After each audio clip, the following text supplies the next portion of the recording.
We had a pretty cool announcement today. Speedway Motorsports just sent out a press release that is setting Twitter ablaze. Can you let all the listeners know what the big news is? Fortunately, in a positive way, and it, what is it they say? It dropped right as we started recording this episode of Fast Talk, that I will be retiring from the broadcast booth at the conclusion of the 2024 season for PRN. I'm still going to do Fast Talk, at least for the next year, and do a few other special projects. But as far as broadcasting life races, after 35 years, it's time. Well, you say 35 years. You're going into your 36th season with the Performance Racing Network. Why is now? Why is now the right time? I think you might have quoted this in the press release. There's no place like the right time, and it's just time. My wife and I want to do a few things that don't involve chasing race cars all around the country, and that life doesn't revolve around the NASCAR schedule. I have loved this. I have loved almost every minute of this. You know that. Brad knows that. It's like I really haven't had a job, but it's demanding. It takes time. It takes attention.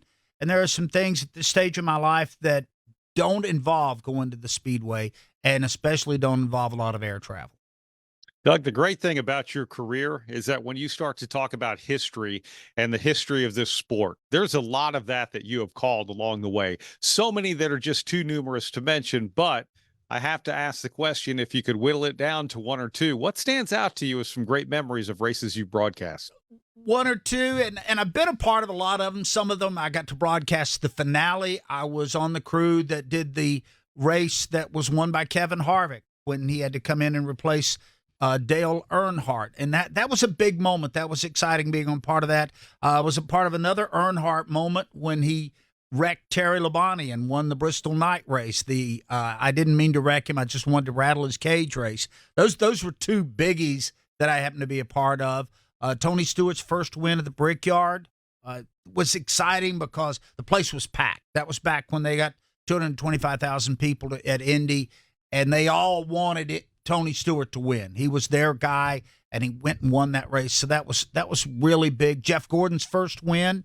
Mark Garrow was supposed to help me call the end of that race, and Mark was in the booth with me and Buddy Baker and left with 20 laps to go to work on some television production that was selling race memorabilia, and it even got canceled. So that is a note that I did not know. Mark was supposed to be on there, and we were going to call this, and he goes, "I've got this chance to do this TV thing."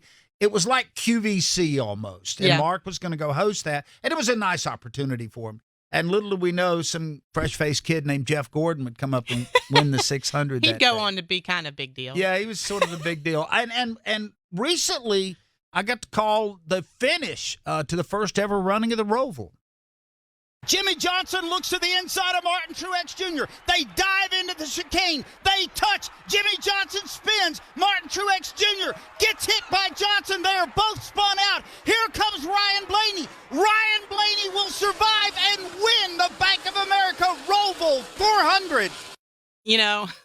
I get chills every time I hear that, and I'm not kidding. We use that call a lot.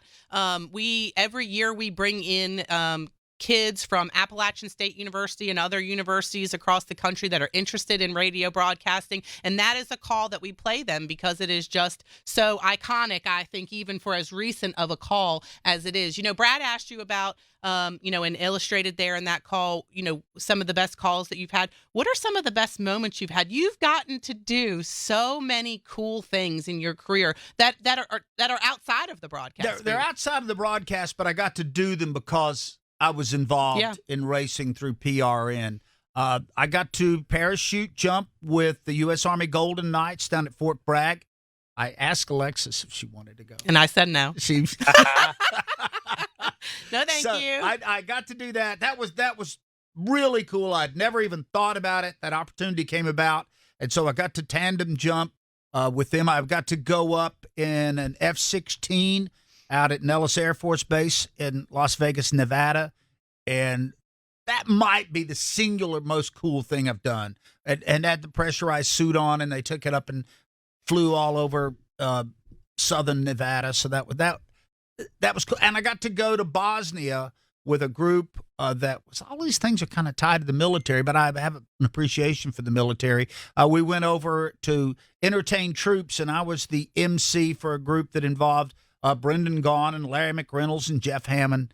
And that's the first time I'd ever been across the pond, the only time, and that was pretty wild. Those are all very special things. And I know I prefaced this comment by saying things outside of the broadcast booth, but we cannot go without mentioning the Doug Double, because I feel like that's one of the highlight. I know it is the highlight of my career, and I wasn't even on air. I was just there taking pictures for for nostalgia's sake. Well, so that was incredible. Alexis and I went to Indianapolis. We went up on Thursday prior to the Indy 500, the 99th running of the Indy 500, and my friends at IMS Radio gave me a spot on pit road to call some pit stops.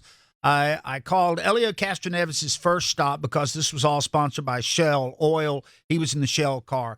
Then after that, I went down to the far end of pit road because I said, I don't want to take anybody's heat. Let me go do a few things, and because later on in the day, I'm going to fly to Charlotte and be the anchor for the Coke 600. And it turns out my pit assignment started at Juan Pablo Montoya. Yep. And then the other people that history will never remember were past him.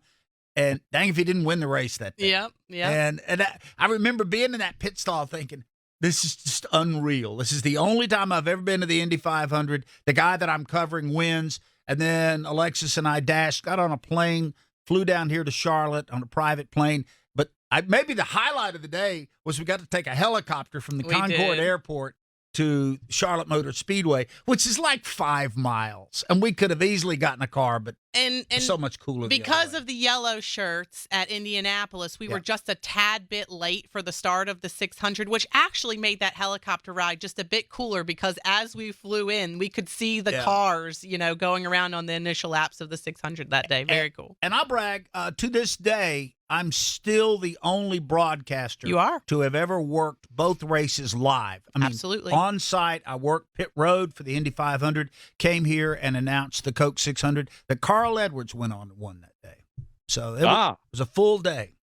So what does this year look like, Doug? There's going to be a lot of celebration, a lot of emotion, and all of that. Yeah, there is. And, I think like these drivers talk about it, and I'm not putting myself on par with any of the drivers that have just done this, but for me, it will be very emotional, I think, as we get closer and I realize that, okay, this is the last time I'll be at this track and call this race.